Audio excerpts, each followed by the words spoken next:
They didn't even hesitate, no pause, no softened tone, just my mother's voice, flat and cold over the phone. "We're not coming. It's not worth celebrating." Not worth celebrating. Not my wedding, not my happiness, not me. I didn't argue, I didn't beg. I swallowed the silence until she hung up, then set my phone down as if it had burned me. Inside, something shifted. I'd always been the one chasing their approval, not anymore. Growing up, I believed my parents loved me the way they loved my brother, unconditionally. But now I know better. Their love was a currency, given when it made them look good, withheld when it cost them something. They came to my brother's engagement party, my cousin's baby shower, even a neighbor's dog's birthday. But my wedding? Too inconvenient, too beneath their effort. My fiancé, Daniel, saw the crack in my composure that night. I tried to brush it off, but he just wrapped his arms around me and whispered, "You don't need them there to make it real." He was right. But I needed something else, closure, on my terms. At first, I thought about sending them the photos afterward, let them see what they missed. But that was too easy, too forgettable. I wanted this to stick. The idea came to me when our photographer asked about printing a wedding album. Not just photos, a story, something they couldn't look away from, no matter how much they wanted to.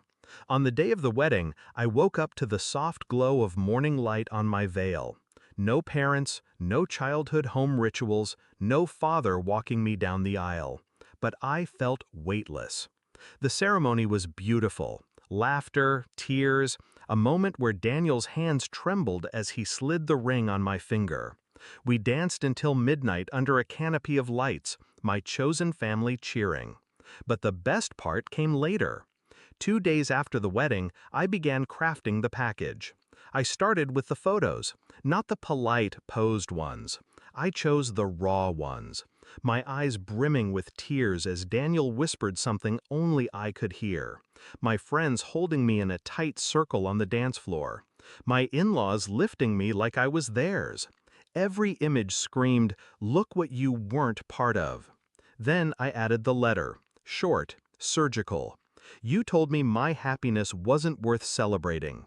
I wanted you to see what joy looks like without you in it. No anger, no pleading, just truth, sharpened to a blade. Finally, I slipped in one last thing, a wedding invitation.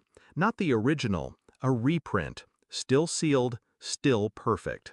So they'd hold in their hands the moment they chose to throw away. 3 days later, the package was delivered. I know because my brother called. What the hell? You sent Mom and Dad the wedding album?" His voice was tight, defensive. I kept my tone light. They said they couldn't be there. I just made sure they could still see it. He hesitated, then muttered, "They're upset." Good. Later that night, my phone lit up with my mother's number. I let it ring.